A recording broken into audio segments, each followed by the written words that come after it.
बिस्मिल्लाहिर्रहमानिर्रहीम। Power corridor series की नई वीडियो के साथ शहजाद अनवर फारूकी आपकी खिदमत में हाजिर। और आज हम जिस मसले पर बात करने जा रहे हैं ये बड़ा ही दिल को दहला देने वाला और आपको शर्मिंदा कर देने वाला एक वाक़या है। इनफैक्ट जब हम इस पर बात करेंगे तो एक और वाक़या भी मेरे जहन में आ रहा है जो आज से कुछ दिन पहले का है, जो कि लिया में एक खातून के साथ मामला हुआ था। कुछ लोगों ने उसकी कुत्ते के साथ एक वीडियो बनाई और जब आप उसको देखते हैं तो आपके सर जो हैं वो शर्म से झुक जाते हैं। वो मुलजमान जो है वो पकड़े गए। इसी तरह से ये जो फैसलाबाद में जो खातून है डॉक्टर, और जो यानी बीडीएस के फाइनल ईयर में थी, बीडीएस से मुराद ये है कि वो डेंटल सर्जन बनने जा रही थी, दांतों की डॉक्टर बनने जा रही थी, उसका आखिरी साल था और उसकी एक लड़की से दोस्ती थी, उनके घर आना जाना था। और उस दौरान लड़की के वालिद ने उस जो बीडीएस की स्टूडेंट है लड़की, उसको उसने पसंद किया और उसके बाद उसने शादी की ख्वाहिश जाहिर की, जिस पे शायद मुझे लगता है, देखिए इसकी जो एफआईआर है वो थाना विमन फैसलाबाद में दर्ज हुई है और ये कहा गया कि ये लोग जो है वो गिरफ्तार भी हो गए हैं, बल्कि आखिरी गैर मुसद्दका इतलात ये हैं कि उनकी ज़मानत भी हो गई। ये अच्छा, ज़मानत वाला पोर्शन जो है ये ज़्यादा दिल दहला देने वाला, या आप समझिए कि आपके रोंगटे खड़े कर देने वाला है कि हम एक ऐसे मुल्क में रहते हैं कि जहाँ पे कानून की कोई पासदारी नहीं है, कानून आपको कतन कोई तहफ़्फ़ुज़ मुहैया नहीं करता। अगर खुदा न खास्ता आपका वास्ता किसी बासर आदमी से है, किसी ऐसे आदमी से है जिसकी जेब में बहुत पैसे हैं, जिसके पास सियासी असर और रसूख है, तो यकीन मानिए आपके लिए इंसाफ का असूल जुए शीर लाने से ज़्यादा मुश्किल होगा। उसकी वजह यह है कि इस वाक़े की सोशल मीडिया पर वायरल होने के बाद ये एफआईआर दर्ज हुई और उसके बाद भी अगर इतनी जल्दी मुलजमान को ज़मानत मिल जाती है तो फिर आप खुद सोचिए कि आप किस मुआशरे में रहते हैं।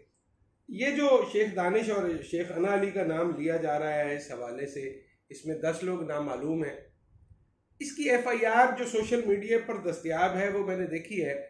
अनफॉर्चुनेटली इसमें मुझे लगता ये है कि जो मुद्दइया मुकदमा है वो खातून भी कुछ सच नहीं बोल रही।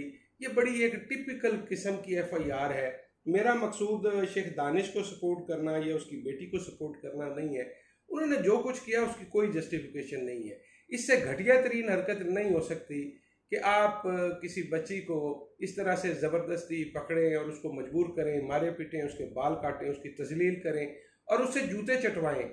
आप खुदा न खास्ता क्या हैं? आप अपने आप को फिरौन समझते हैं, आप बादशाह हैं, आप शहनशाह हैं, आप कौन लोग हैं और वो बच्ची कौन है? वो आपकी ग़ुलाम है जिससे आप जूतों को चूमने चाटने पर उसको मजबूर कर रहे हैं। ये बहुत ही गैर इंसानी फ़ेल है और मैं समझता हूँ कि ऐसे मामलात में जो मुजरमान हैं उनको कैफरे किरदार तक इस तरह से पहुँचाना चाहिए कि वाक़या में जो लोग मुलव्वस हों उनको ऐसी सज़ा दी जाए कि आइंदा कोई बंदा इस तरह की हरकत करने की या ऐसी फ़रौनियत अपने सर पर सवार करने की जरूरत ना कर सके।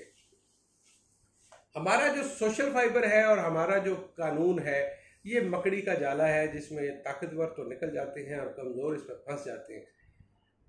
ये मामला मुझे लगता है कि इसमें जो एफआईआर है इसमें कुछ प्रॉब्लम है। ये बड़ी ही रवायती किस्म की एफआईआर है जिसमें आपने कुछ 4 लोगों के नाम लिखवाए हैं, 10 लोगों को नामालूम रखा है, कुछ आपने उन पर जेवर डाला है, कुछ फ़ोन डाले हैं, जो पैसे डाले हैं। ये पैसे, फ़ोन और जेवर जो है ये उस बेइज्जती का इजाला कभी भी नहीं हो सकता। मुझे नहीं पता कि ये कितनी सच्ची एफआईआर है। ये ज़ाहिर है पुलिस तफ्तीश करेगी।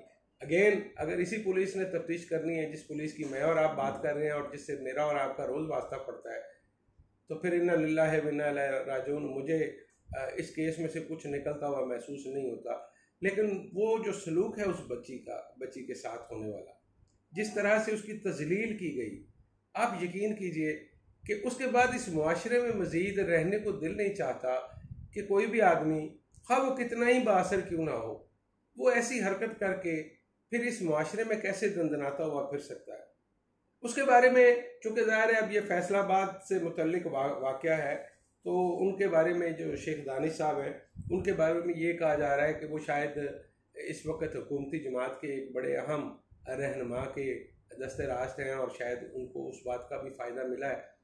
एक ऐसे वक्त में कि जो FIR है वो मेरी नज़र में ठीक नहीं है, जिसमें आपने कुछ वाक़यात ऐसे लिखे हैं वो लोग लिखवाते हैं जिनका मौक़िफ़ आम तौर पे दुरुस्त नहीं होता, क्योंकि पुलिस भी इस मौके पर दिहाड़ी लगाने की कोशिश कर रही होती है। तो अगर मुद्दई और जो उसके रिश्तेदार हैं वो भी दिहाड़ी लगाने के चक्कर में पड़ जाएं और झूठे सच्चे आपने आईफोन लिखवा दिए हों, मुझे नहीं पता, हो सकता है वाकई गए हों, मुझे ये भी नहीं पता कि आपका जेवर भी गया या नहीं गया, लेकिन एक ऐसा आदमी जिसके पास पैसे हैं, जिसके पास असर और रसूख है, वो आपके फ़ोन, आपका जेवर या आपके पैसे लेके क्या करेगा?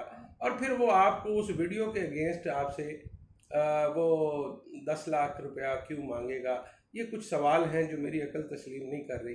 लेकिन इसके बावजूद मैं ये समझता हूँ कि इस मामले को और लिया वाले मामले को अगर हमारे कानून नाफिज करने वाले इदारों ने एक मिसाल के तौर पर नहीं अपनाया, तो मैं आपको यकीन दिलाता हूँ कि हर ताकतवर और बाअसर आदमी जो है वो इस तरह के वाक़यात करता रहेगा और हमारी बहू बेटियाँ इसी तरह से सड़कों पर और लोगों के घरों में ज़लील होती रहेंगी। अगर आप लोग ये चाहते हैं कि ऐसा ना हो, तो मुझे लगता ये है कि हमें हुकूमत पंजाब पर बिलखसूस और हुकूमत पंजाब के महकमे दाखिला और इसके साथ साथ जो वज़ीर आला पंजाब हैं उनके ऊपर हमें ये दबाव समाजी तौर पर बढ़ाना होगा कि वो इन मामलात पर ऐसा एक्शन लें और इस तरह का इसकी तफ्तीश हो कि इसके बाद कभी किसी को इस तरह के वाक़यात करने की ज़रूरत ना हो। अपना बहुत सारा ख्याल रखिएगा, इंशाल्लाह जल्द मुलाकात होगी। अल्लाह ने